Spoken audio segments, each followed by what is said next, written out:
Ya, kekasih Mario Dandi, anak AG, hari ini kembali menjalani sidang kasus penganiayaan berat terhadap David Ozora dengan agenda penyampaian nota pembelaan atau pledoi. Sidang kembali digelar secara tertutup hari ini pemirsa di Pengadilan Negeri Jakarta Selatan. Setelah pihak anak AG membacakan pledoi, hakim langsung memberikan kesempatan kepada jaksa penuntut umum untuk menanggapi atau menyampaikan replik. Anak AG membacakan pembelaannya atas dakwaan jaksa sebelumnya.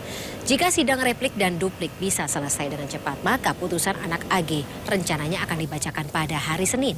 Namun, jika tidak, maka sidang vonis yang digelar pada hari Senin malam ini digelar setelah pembacaan replik dan juga duplik dari JPU serta penasehat hukum anak AG. Sidang pembacaan putusan digelar terbuka untuk umum, namun kehadiran anak AG bergantung pada kewenangan hakim.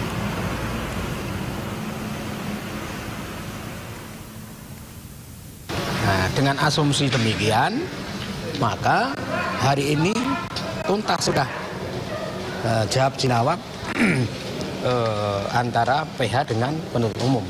Hari Senin sudah masuk ke putusan. Atau bisa jadi, misalkan sore nanti tanggapan tertulis dari jaksa A, minta tertulis dan nanti malam atau nanti sore karena harus diskors ini kan menyiapkan tertulis. Nah, nanti bisa saja kalau waktunya nanti nggak cukup, pledoinya bisa Senin pagi. Tapi tetap harus diputus hari Senin. Misalnya Senin malam. Nah, diskors dulu. Itu beberapa kemungkinan yang bisa saja terjadi. Itu nanti dinamika. Hari ini kami sudah mengajukan nota pembelaan. Nota pembelaan kami bagi menjadi 3. Karena sesuai dengan pasal 60 Undang-Undang SPPA, maka kami tim penasihat hukum mengajukan sendiri. Orang tua dari anak AG juga membacakan pledoinya sendiri yang disusun sendiri, sama anak tadi menyampaikan sebagaimana perasaannya terhadap persidangan dan perkara ini. Dia juga menyampaikan selalu dan mengulang-ulang terkait doanya terhadap anak David. Nah, lebih itu. AG tadi menyampaikan secara langsung. AG menyampaikan secara langsung sendiri juga. Ada fakta-fakta yang Fakta-faktanya, maaf banget, sekali lagi nanti mungkin bisa dilihat pada saat sidang hari Senin mungkin. Karena hakim pasti akan mempertimbangkan semuanya, baik dari tuntutan maupun dari pledoi yang kami ajukan hari ini. Kalau inti pledoinya apa sih, Bang? Intinya hari Senin, Mas. Kami belum bisa sampaikan sampai hakim sendiri yang membacakan putusan. Udah amanah undang-undang. AG sendiri bagaimana, Bang? AG, ya kondisinya pasti kalau hadir tadi pasti dia sehat. Namun memang di pembacaan pledoi tadi beliau menangis dan tadi ada Mbak Melisa juga, kami selalu welcome dan menerima pihak korban, anak David selalu hadir juga dalam persidangan, melihat langsung, ada pamannya, ada Mbak Melisa, tapi tadi kayaknya sepertinya hanya Mbak Melisa yang ada di dalam. Nah, lebih itu. Tapi intinya salah satu dari pledoi itu menyebutkan kalau permintaan maaf kepada pihak korban. Pasti, itu baik dari orang tua, dari kami juga tim PH menyatakan prihatin dan memohon maaf terhadap keadaan yang menimpa anak David. Ya, sebelumnya anak berkonflik dengan hukum AG dituntut 4 tahun penjara dalam kasus penganiayaan berat David Ozora. Tuntutan ini berdasarkan sejumlah pertimbangan yang meringankan, salah satunya anak AG berusia masih muda.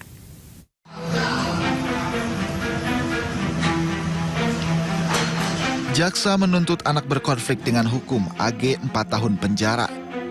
Dalam sidang yang digelar tertutup, jaksa menilai teman wanita dari Mario Dandi melanggar pasal 355 ayat 1 KUHP tentang penganiayaan berat berencana terhadap David Ozora.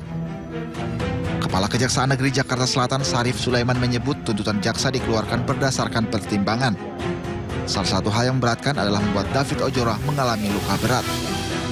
Ya, contohnya kalau hal yang meringankan karena dia anak, ya, dengan usia muda, maka diharapkan dapat memperbaiki badannya, ya, dengan masa depan yang masih panjang, salah satunya. Oke, cukup, saja. Yang lain? Pak, ada tuntutan denda tidak, Pak? Kalau di KUHP tidak ada denda, tidak ada KUHP. Jadi pasal 355 ayat 1 KUHP tidak ada denda. Sementara kuasa hukum AG berharap bisa mendapat keadilan atas kasus yang menjerat AG tersebut. Kita pasti berharap yang terbaik bagi anak dan pastinya keadilan untuk semua. Kami juga sangat kooperatif teman-teman juga melihat prosesnya, kami selalu sampaikan sebagaimana yang harus kami sampaikan. Jadi kita berharap keadilan untuk semua, termasuk untuk anak AG dan anak David.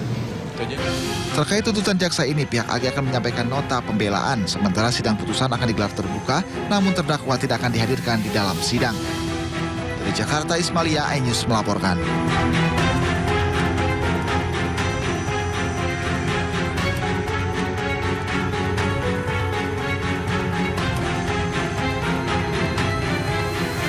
Jaksa penuntut umum kemarin sudah menyampaikan tuntutan terkait anak AG itu ada 10 kesimpulan analisa fakta yang menunjukkan kesalahan dari anak berkonflik hukum AG. Sehingga kami melihat dalam penyampaian nota pembelaan pledoinya kuasa hukum AG hari ini itu cukup rapuh dan tidak kuat, tidak mampu membuktikan terkait analisa yuridis maupun analisa fakta yang mampu membantah fakta-fakta atau kesimpulan yang telah disampaikan oleh jaksa penuntut umum kemarin. Nah, dalam penerapan pasal 355 ayat 1 junto 355 ayat 1 junto 55 KUHP, kami tidak melihat setelah kami kaji kembali tidak ada pengurangan selain dari 12 tahun yang dikurangin setengah kalau itu pidana anak. Sehingga kami berharap nanti putusan majelis hakim akan memberikan vonis yang sangat maksimal di atas dari tuntutan jaksa penuntut umum. Dalam nota pembelaan yang tadi disampaikan oleh kuasa hukum, dalam amarnya dimintakan untuk majelis hakim atau hakim tunggal ini untuk memutuskan bebas ya terkait AG. Jadi kami melihat sungguh tidak rasional jika bebas mengingat kondisi David sampai hari ini sudah 47-an hari di ruang ICU dan jika bicara terkait dengan usia. Ya pemirsa kekasih, Mario Dandi, anak AG kembali menjalani sidang kasus penganiayaan terhadap David Ozora dengan agenda penyampaian nota pembelaan atau pledoi. Anak AG membacakan pembelaannya atas dakwaan jaksa yang sebelumnya menuntut pidana penjara 4 tahun. Kita bahas lebih lanjut terkait dengan proses hukum yang masih berjalan sampai dengan saat ini bersama dengan narasumber yang sudah bergabung dalam MNC News Prime malam hari ini. Yang pertama ada kuasa hukum David Ozora Melisa Anggraini, kemudian kuasa hukum dari anak AG Birawa J. Arifi, serta pakar hukum pidana Universitas Jenderal Sudirman Prof. Hipnu Nugroho. Selamat malam Prof. Hipnu, Birawa dan juga Mbak Melisa. Selamat malam Mbak. Selamat malam Mbak. Assalamualaikum semuanya, sehat-sehat ya saya harap ya, walaupun proses hukum ini berjalan begitu lama dan tentunya juga berdampak bagi waktu dan juga tenaga terutama untuk Birawa dan juga Mbak Melisa. Tapi saya ingin ke Birawa terlebih dahulu. Birawa, dalam pledoi hari ini kami dengar informasinya berhubung karena sidang juga dilaksanakan secara tertutup sehingga awak media tidak bisa masuk ke dalam. Tapi kabarnya klien Anda menangis di hadapan majelis hakim. Ya, terima kasih Mbak Fani. Memang betul, tadi sempat ada momentum yang cukup mengharukan ketika orang tua dari anak menyampaikan nota pembelaan pribadi dan juga terdapat beberapa pesan-pesan yang sudah disampaikan oleh anak AG sendiri. Memang di sana tidak hanya anak AG ya yang menangis, namun juga dari orang tua anak AG dan juga beberapa pihak dalam ruang persidangan tercampur haru dalam rasa rasa sedih dan juga emosional yang sangat kuat terhadap pembelaan yang telah disampaikan tidak hanya oleh kuasa hukum, penasihat hukum, tapi juga oleh anak AG itu sendiri. Oke, apa yang disampaikan, Birawa? Ya, jadi memang di sini kan kita ada beberapa bagian, khususnya untuk dari nota pembelaan kami sendiri, tentunya kami menyampaikan hal-hal yang merupakan hak kami untuk disampaikan dalam suatu pledoi, khususnya terkait 10 kesimpulan yang telah disampaikan jaksa penuntut umum dalam tuntutan. Di sini kami berusaha untuk bisa menjawab ya satu persatu segala hal yang sudah dituntut oleh jaksa penuntut umum dan tentunya juga menyampaikan bukti-bukti serta argumentasi menurut pandangan kami dan juga anak AG sendiri agar bisa dipertimbangkan kemudian oleh hakim pemeriksa untuk kedepannya bisa disampaikan putusan. Namun selain dari nota pembelaan penasihat hukum, di sini juga kami sempat memberikan kesempatan kepada orang tua ibu dari anak AG yang sudah mempersiapkan pembelaan pribadi yang telah disampaikan juga dalam persidangan tadi, seperti itu. Dan anak AG pun juga menyampaikan pembelaan pribadinya yang disampaikan kepada hakim pemeriksa. Oke. Dan ini juga menjadi sebuah pertimbangan tersendiri ya terkait dengan apa saja yang disampaikan dalam pembelaan tersebut. Nanti saya ingin gali lagi, tapi saya ke Mbak Melisa terlebih dahulu. Mbak Melisa, mungkin dari tim kuasa hukum, terutama dari keluarga David, bagaimana tanggapannya atas apa yang disampaikan oleh anak AG dalam persidangan hari ini? Iya, kami melihat seperti yang tadi saya sampaikan, pledoi atau nota pembelaan yang disampaikan oleh kuasa hukum anak berkonflik hukum AG ini rasanya belum bisa menjawab atau membantah secara komprehensif 10 kesimpulan yang dibacakan oleh jaksa penuntut umum dalam tuntutan. Nah, kami melihat dari faktual-faktual yang ada, tentu hakim sudah menguji sedemikian rupa bagaimana konsistensi dan kejujuran dari para saksi-saksi yang dihadirkan di persidangan, seperti itu. Nah, terkait dengan permohonan maaf, penyesalan dan lain sebagainya yang tadi sempat disampaikan oleh anak AG, keluarganya atau kuasa hukum, kami sih melihat pada saat itu pemeriksaan saksi atau keterangan dari anak pelaku ini tidak mencerminkan atau tidak mewujudkan terkait dengan permohonan maaf itu sendiri, karena dari beberapa kali pertanyaan kami melihat masih belum membuka atau masih belum ada kejujuran seperti itu. Oke, Birawa mungkin tanggapannya dulu deh. Ya, pastinya kami menghormati segala pandangan yang timbul ya atas pelaksanaan pemeriksaan perkara dalam persidangan. Tidak hanya dari pihak perwakilan dari anak korban, namun juga dari perwakilan lainnya yang dihadirkan sebagai saksi dan juga ahli dalam persidangan. Namun pada prinsipnya kami juga berpegang teguh pada hak penyampaian nota pembelaan kami yang sudah disampaikan hari ini, dan kami berharap kedepannya pledoi ini dapat dipertimbangkan oleh hakim pemeriksa agar dapat mencapai keadilan nantinya ketika putusan dibacakan pada hari Senin. Oke, tapi mungkin bisa dijelaskan oleh Mbak Melisa deh, biar sekalian nanti saya akan konfrontir atau konfirmasi kepada Birawa. Poin-poin apa saja menurut Mbak Melisa yang dirasa kurang atau menurut Mbak Melisa ini tidak sesuai dengan permintaan maaf yang sebenarnya seharusnya ya kita dalami atau kita kenal bersama?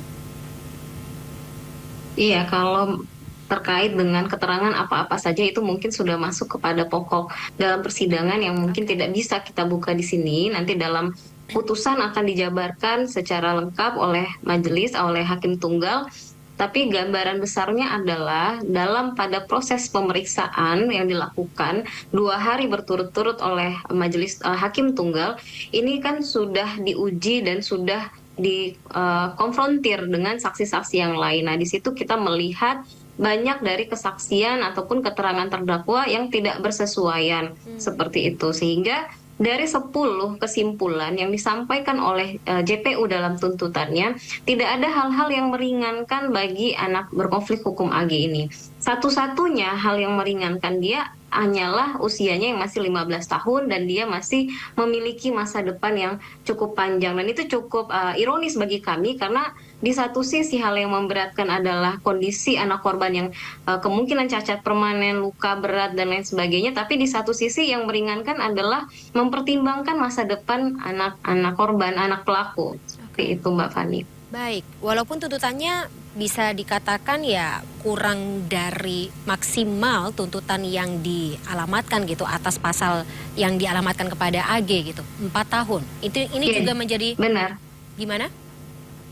Jadi dalam penerapan pasal 355 ayat 1 junto 55 KUHP terkait penganiayaan berat terencana, ini kan secara analisa yuridis sudah dikulitin sama jaksa penuntut umum. Artinya dalam setiap unsur, apakah itu unsur perencanaan, kesengajaan, turut serta penganiayaan berat dan lain sebagainya itu sudah terpenuhi. Nah, tetapi dalam tuntutan mungkin karena ada unsur yang meringankan terkait usia dan terkait masa depan yang masih panjang, maka tidak diberikanlah tuntutan secara deteren yaitu 6 tahun. Karena kan pengurangannya setelah kita kaji hanya terkait pengurangan di anak, karena anak setengah dari hukuman dewasa. Sehingga kami tetap berharap nanti akan ada putusan dari majelis hakim, yaitu putusan yang sifatnya ultra petita dari tuntutan JPU begitu. Baik, saya sekarang beralih kepada Prof. Hipnu. Prof. Hipnu, saya ingin lihat dari atau minta tanggapan Anda terkait dengan bagaimana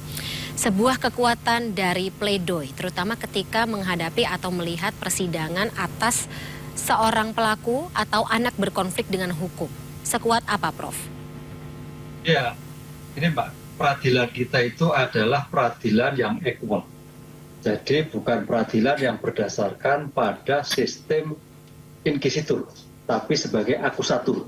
Artinya gini, seorang terdakwa itu bukan lagi sebagai objek, tapi sebagai subjek. Nah, begitu sebagai subjek, maka dalam suatu equal peradilan, diberikan kewenangan suatu pledoi, pembelaan. Nah, pembelaan ini juga bukan berarti pembelaan tanpa logika, tanpa aturan, tapi pembelaan yang berdasar pada bukti dan rumusan yang ada. Kan begitu. Karena apa? Konsep pembelaan itu sebetulnya bukan pembelaan membabi buta, Mbak. Tapi sebagai penegak hukum, dalam hal itu penasihat hukum, itu dalam rangka mencari kebenaran, mencari titik temu. Jadi kalau memang sampai salah, atau kaitannya unsur sudah terbukti, agak sulit. Ini, jadi fungsi penasihat hukum adalah mencari kebenaran material, membantu penegak hukum untuk mengkerucutkan sebagai bentuk asas akusatur. Sehingga tidak ada suatu kesesatan hukum. Tidak ada sesuatu kekeliruan hukum. Itu fungsi penasihat hukum di dalam pledoi. Dengan demikian pledoi ini sebaiknya memang berdasar pada rumusan yang diajukan oleh penuntut umum. Dengan demikian mengkupas, jadi tidak kerual pada rel, pada tuntutan yang dilakukan oleh penuntut umum.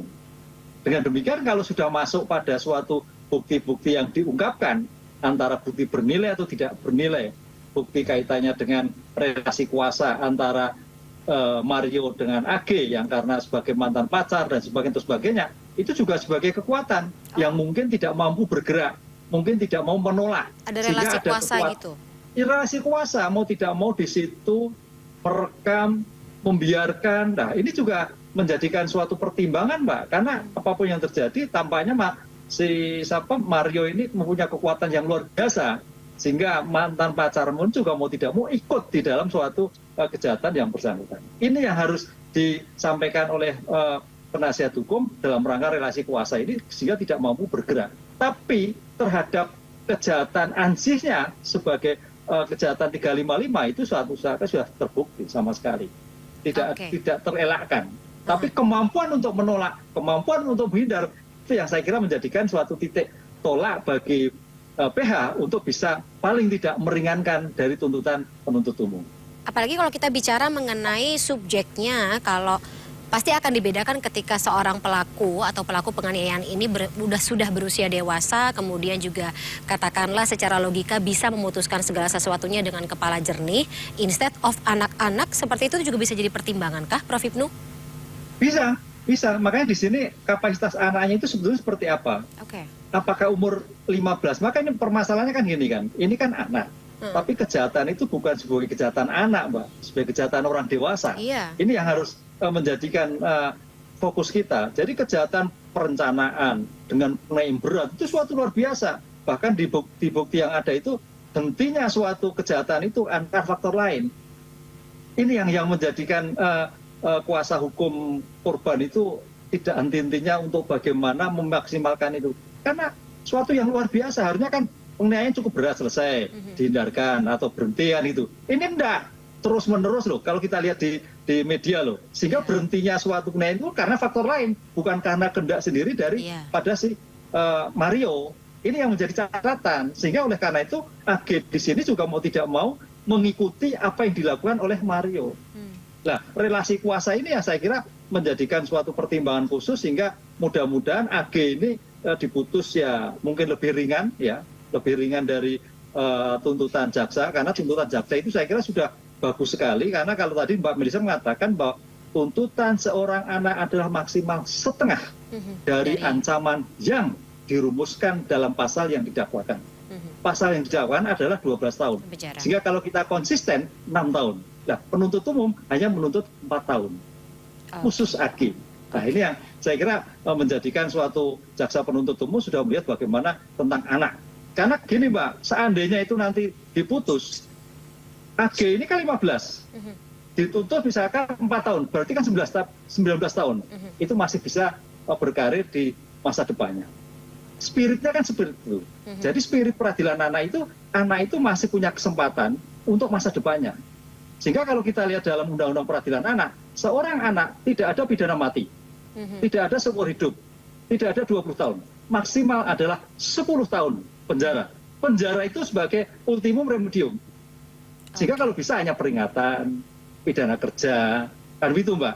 Oleh karena itu kalau kita prediksi AG ini 15, seandainya diputus 10 tahun, berarti kan masih 25 tahun. Jadi masih bisa panjang untuk memberikan kontribusi pada bangsa dan negara.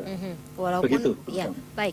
Walaupun kalau misalnya kita menimbang terkait dengan apa saja yang disampaikan dalam persidangan, pasti ada faktor-faktor atau alasan-alasan yang bisa meringankan, tapi juga bisa memberatkan sesuai dengan bagaimana nanti perspektif majelis hakim ya dalam akan menimbang atau merumuskan vonis bagi terdakwa atau anak berkonflik dengan hukum ini. Nah, kalau begitu Birawa, apakah materi-materi ini juga tentunya sudah disiapkan dalam pledoi tadi? Yang juga ingin saya gali adalah ketika kita biasanya kan melihat, apalagi kalau kami gitu, awak media yang biasanya meliput sebuah bentuk persidangan begitu. Nota pembelaan atau pledoi disampaikan oleh yang bersangkutan tersendiri. Bagaimana dengan klien Anda kali ini? Apakah dalam pledoi tersebut juga termaktub isi pikirannya, isi hati, seberapa merasa bersalahkahnya klien Anda terkait dengan kasus penganiayaan yang mengakibatkan David Ozora masih terbaring di rumah sakit sampai dengan saat ini? Ya Mbak, jadi memang terkait nota pembelaan yang sudah kami sampaikan, segala hal yang dapat kami maksimalkan ya, argumentasi dan hal-hal lainnya yang sudah terbukti dapat membuktikan bahwa unsur-unsur yang telah dituntut oleh jaksa penuntut umum itu tidak dipenuhi, sudah kami tuangkan semua dalam nota pembelaan tersebut. Dan pastinya ini akan menjadi pertimbangan bagi hakim pemeriksa untuk dapat memberikan putusan yang adil pada hari Senin. Namun kembali lagi harus dibedakan hal-hal yang disampaikan mungkin dalam nota pembelaan yang telah disusun oleh penasihat hukum dan juga nota pembelaan pribadi yang disampaikan oleh anak AG dan juga tadi oleh orang tua dari anak AG. Memang di sini tidak bisa dipukul rata karena memang yang disampaikan oleh anak AG dalam pembelaan pribadinya itu adalah apa yang tertuang dalam isi hatinya. Apa yang selama ini dia rasa menjanggal dan harus disampaikan secara langsung kepada hakim ya, pada penyampaian nota pembelaan. Dan pastinya di situ sudah tidak lagi melihat apakah unsur-unsur yang sebagaimana disampaikan oleh JPU itu terpenuhi atau tidak. Tapi kembali lagi di sini sosok dari anak ini yang memang terlibat dalam proses hukum ya yang sangat panjang dan juga sekarang bersatu sebagai anak yang berkonflik dengan hukum. Ini kan suatu hal yang tidak wajar bagi seorang anak untuk dilewati, sehingga pada kesempatan ini semua hal-hal yang dirasakan oleh anak AG, rasa penyesalan, rasa permohonan maaf dan juga hal-hal lainnya yang dapat dijadikan sebagai pertimbangan ya oleh hakim untuk mengadili perkara ini disampaikan oleh anak AG secara langsung pada pembelaan pribadinya. Oke, nah Mbak Melisa dengan menimbang apa yang disampaikan oleh AG secara langsung, anak AG secara langsung begitu dalam nota pembelaannya di persidangan. Kemudian juga tadi menimbang bagaimana Prof. Hipnu telah memberikan perspektifnya terkait dengan apapun yang terjadi dalam kasus penganiayaan ini, kita juga tetap ya setidaknya mempertimbangkan terkait dengan adanya potensi relasi kuasa, kemudian juga bagaimana anak AG bersikap dan juga sejernih apa ia bisa menimbang tindakan ini benar atau salah seperti itu. Dari keluarga sendiri melihatnya seperti apa ketika jalannya persidangan dan juga melihat bagaimana nota pembelaan tersebut disampaikan. Tapi tahan dulu jawabannya Mbak Melisa, Prof. Hipnu dan juga Birawa. Kita akan gali lebih lanjut di segmen berikut. MSC News Prime masih akan jadi sesaat. Tetaplah bersama kami.